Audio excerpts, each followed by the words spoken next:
ಸಿದ್ದರಾಮಯ್ಯ ಲೇ ಸ್ವಾಮಿ ಕೂತ್ಕೋ ಎಂದಿದ್ರು. ಮಾಧುಸ್ವಾಮಿ ಆ ರೀತಿ ನಡೆದುಕೊಂಡಿದ್ದಾರೆ ಅನ್ನಿಸಲಿಲ್ಲ ಎಂದು ಚಿಕ್ಕಮಗಳೂರಿನಲ್ಲಿ ಸಚಿವ ಸಿಟಿ ರವಿ ಹೇಳಿದ್ದಾರೆ. ಸುದ್ದಿಗಾರರ ಬಳಿ ಮಾತನಾಡಿದ ಅವರು, ಸ್ವಾಮೀಜಿಗೆ ಯಾರು ಅಗೌರವ ತೋರಿದ್ರೂ ತಪ್ಪೆ, ನಾನು ತೋರಿದ್ರೂ ತಪ್ಪೆ, ಇನ್ನೊಬ್ಬರು ತೋರಿಸಿದ್ರೂ ತಪ್ಪೆ. ನಾನು ಸಾರ್ವಜನಿಕ ಸಮಾರಂಭವನ್ನ ಟಿವಿಯಲ್ಲಿ ಗಮನಿಸಿದ್ದೆ.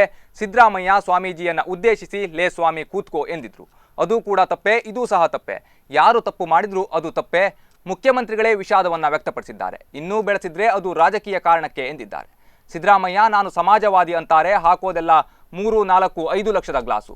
ವಾಚಿನ ಬೆಲೆ 50 ಲಕ್ಷ 60 ಲಕ್ಷ. ಓಡಾಡೋ ಕಾರು 1.5, 2 ಕೋಟಿಯದ್ದು. ಆದರೂ ಸಮಾಜವಾದಿ ಹಿನ್ನೆಲೆಯವರು ಸಿದ್ದರಾಮಯ್ಯನವರು ನಿಜಕ್ಕೂ ಪುಣ್ಯವಂತರೆ. ಅವರಿಗೆ ಯಾವ ರೀತಿಯಲ್ಲಿ ಸ್ನೇಹಿತರಿದ್ದಾರೋ ಗೊತ್ತಿಲ್ಲ. ಕೋಟಿಗಟ್ಟಲೆ ಹಣ ಕೊಡೋ ಸ್ನೇಹಿತರನ್ನ ಅವರು ಹೊಂದಿದ್ದಾರೆ. ಕೋಟಿಗಟ್ಟಲೆ ವಾಚು ಕೊಡೋ ಸ್ನೇಹಿತ, ಲಕ್ಷಗಟ್ಟಲೆ ಕನ್ನಡಕ ಕೊಡೋ ಸ್ನೇಹಿತ, ಕೋಟಿಗಟ್ಟಲೆ ಕಾರು ಗಿಫ್ಟ್ ಮಾಡೋ ಸ್ನೇಹಿತ ಎಂದು ವ್ಯಂಗ್ಯವಾಡಿದ್ದಾರೆ. ಅಕಸ್ಮಾತ್ ಸ್ವಾಮೀಜಿಯವರಿಗೆ ಅಗೌರವ ರೀತಿಯಲ್ಲಿ ಯಾರು ತೋರಿದ್ರು ತಪ್ಪೆ, ನಾನು ತೋರೋದು ತಪ್ಪೆ, ಇನ್ನೊರು ತಪ್ಪೆ. ನಾನು ಒಂದು ಸಾರ್ವಜನಿಕ ವೇದಿಕೆಯಲ್ಲಿ ಮಾಧ್ಯಮದಲ್ಲಿ ಕೂತ್ಕೊಂಡು ಗಮನಿಸಿದ್ದೆ. ಸಿದ್ದರಾಮಯ್ಯನಲ್ಲೇ ಸ್ವಾಮಿ ಕೂತ್ಕ ಅಂತ ಹೇಳಿದ್ರು. ಆ ಥರ ಏನು ನಡ್ಕೊಂಡಿದ್ದಾರೆ ಅಂತ ಅನಿಸಿಲ್ಲ. ಸಾರ್ವಜನಿಕವಾಗಿ ಮಾಧ್ಯಮದಲ್ಲಿ ಟಿ ವಿಲಿ ನಾನು ನೋಡಿದ್ದು ಸಿದ್ದರಾಮಯ್ಯನವರು ಲೇ ಸ್ವಾಮಿ ಕೂತ್ಕ ಅಂದಿದ್ರು ಸ್ವಾಮೀಜಿಯವ್ರನ್ನ ಉದ್ದೇಶಿಸಿ.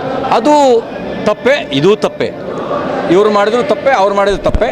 ಮುಖ್ಯಮಂತ್ರಿಗಳೇ ವಿಷಾದ ವ್ಯಕ್ತಪಡಿಸಿದ ಮೇಲೆ ಇನ್ನು ಮುಂದೆ ಬೆಳೆಸಿದರೆ ಅದು ರಾಜಕೀಯ ಕಾರಣಕ್ಕೆ. ಆದರೆ ಹಾಕೋದೆಲ್ಲ 3, 4, 5 ಲಕ್ಷದ ಗ್ಲಾಸೆಯ ವಾಚು, 50, 60 ಲಕ್ಷ ರೂಪಾಯಿನ ವಾಚು. ಓಡಾಡೋ ಕಾರು 1.5 ಕೋಟಿ 2 ಕೋಟಿ ರೂಪಾಯಿ ಕಾರು. ಆದರೂ ಸಮಾಜವಾದಿ ಹಿನ್ನೆಲೆಯವರು. ಅವರಿಗೆ ಯಾವ್ಯಾವ ರೀತಿ ಸ್ನೇಹಿತರಿದ್ದಾರೋ ಗೊತ್ತಿಲ್ಲ. ಪುಣ್ಯ ಸಿದ್ದರಾಮಯ್ಯನವ್ರು ಪುಣ್ಯವಂತರೆ. ಯಾಕೆಂದರೆ ಕೋಟಿಗಟ್ಟಲೆ ಹಣ ಕೊಡುವ ಸ್ನೇಹಿತರನ್ನ ಅವ್ರು ಹೊಂದಿದ್ದಾರೆ. ವಾಚ್ ಕೊಡೋನು ಕೋಟಿಗಟ್ಟಲೆ ವಾಚ್ ಕೊಡೋ ಸ್ನೇಹಿತ, ಕೋಟಿಗಟ್ಟಲೆ ಲಕ್ಷಗಟ್ಟಲೆಯ ಕನ್ನಡಕ ತಂದು ಕೊಡೋ ಸ್ನೇಹಿತ, ಕೋಟಿಗಟ್ಟಲೆಯ ಕಾರ್ ಗಿಫ್ಟ್ ಕೊಡುವಂಥ ಸ್ನೇಹಿತ, ಪುಣ್ಯವಂತ. ಈ ಪಾರ್ಲಿಮೆಂಟ್ನಲ್ಲಿ